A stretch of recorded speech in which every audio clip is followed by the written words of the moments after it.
Good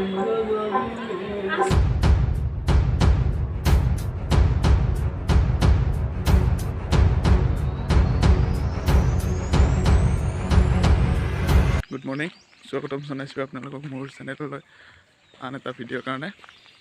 আশা কৰোঁ আপোনালোকে ভালে আছে সকলোৱে। মই আজি যাম হাজো। তো আপোনালোকক হাজো তীৰ্থনগৰীখন দেখুৱাবলৈ চেষ্টা কৰিম ভালকৈ। আপোনালোকে ভিডিঅ'টো চাই থাকক শেষলৈকে, আৰু লগতে আপোনালোকে মোৰ চেনেলটো প্লিজ ছাবস্ক্ৰাইব কৰি দিব, এয়া আপোনালোকলৈ অনুৰোধ। তো বলক ভিডিঅ'টো আৰম্ভ কৰোঁ।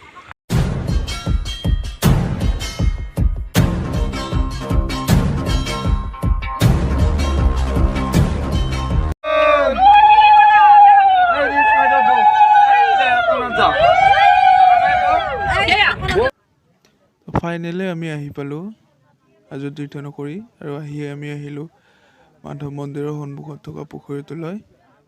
ইয়াত থকা কাছ মাছবিলাকক দানা দিবলৈ, আৰু ইয়াতে ভৰি হাত ধুই আমি এতিয়া মন্দিৰলৈ যাওঁ।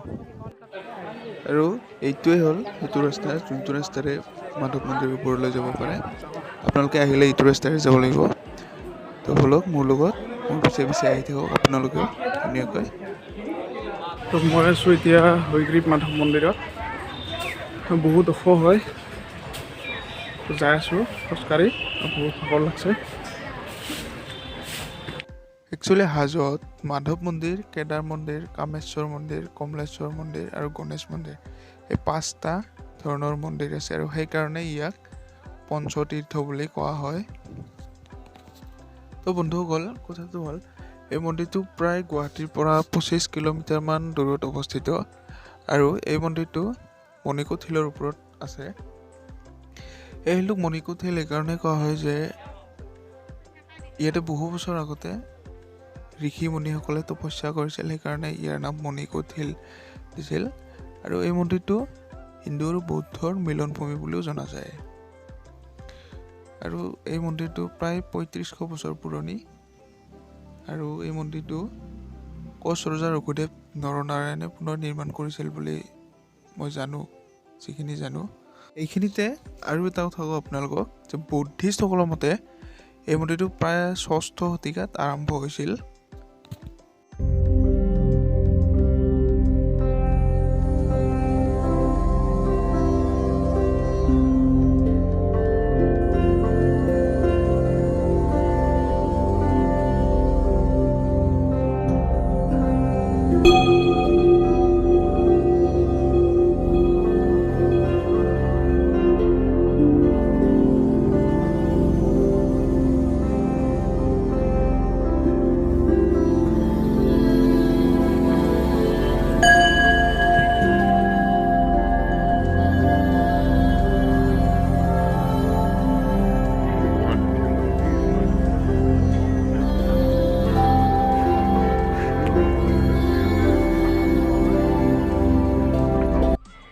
আৰু এয়া হ'ল মাধৱ মন্দিৰৰ ওপৰৰ পৰা কিছু দৃশ্য, ধুনীয়া পৰিৱেশ এটা।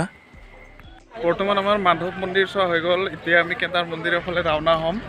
কেদাৰ মন্দিৰ চাব যাম। এতিয়া যাই আছোঁ আমি কেদাৰ মন্দিৰ, পাহাৰৰ ওপৰে ওপৰে। চাওক ধুনীয়া পৰিৱেশ, ধুনীয়া পৰিৱেশৰ মাজেৰে আমি খোজকাঢ়ি যাই আছোঁ কেদাৰ মন্দিৰলৈ। আৰু কিমান দূৰ আছে নাজানো, কিন্তু পৰিৱেশটো ধুনীয়া, খোজকাঢ়ি ভাল লাগিছে। ফাইনেলি আমি আহি পালোঁ কেদাৰনাথ মন্দিৰ। সেইফালে ওপৰত আছে, চিৰি বগাই যাব লাগিব বহুত দূৰ। ঠিক আছে না ছাৰ? আমি গৈ আছোঁ ওপৰত চাওক, আপোনালোকে চিৰি দেখা পাইছে, বহুত দূৰ। ইয়াতে তলত জোতা চেণ্ডেল থৈ দিলোঁ, এতিয়া ওপৰত যাম। আমি যাই আছোঁ কেদাৰনাথ মন্দিৰৰ ওপৰত, তামাম ওখ চিৰি বগাই যাই আছোঁ।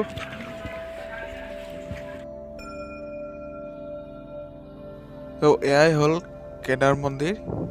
কেদাৰ মন্দিৰৰ পৰিৱেশ চাই লওক আপোনালোকে।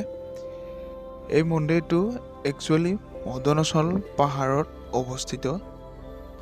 এই মন্দিৰটো কলি আৰু দাপৰৰ সন্ধিক্ষণত স্থাপন হোৱা বুলি জনা যায়, আৰু ইয়াৰ বয়স প্ৰায় 6500 মান হৈছে মই জনামতে। আৰু কেদাৰ মন্দিৰৰ লগত এইটো হ'ল কমলেশ্বৰ মন্দিৰ, নিচেই ওচৰতে আছে। আৰু এইটো হ'ল কেদাৰ মন্দিৰৰ ওচৰত থকা পুখুৰীটো, যাক মদন পুষ্কৰ পুখুৰী বুলি জনা যায়। আৰু এইটো হ'ল কেদাৰ মন্দিৰৰ ওচৰত থকা দুৰ্গা মন্দিৰ। এই দুৰ্গা মন্দিৰটো 1774 চনত প্ৰতিষ্ঠা কৰা হয় বুলি জনা যায়।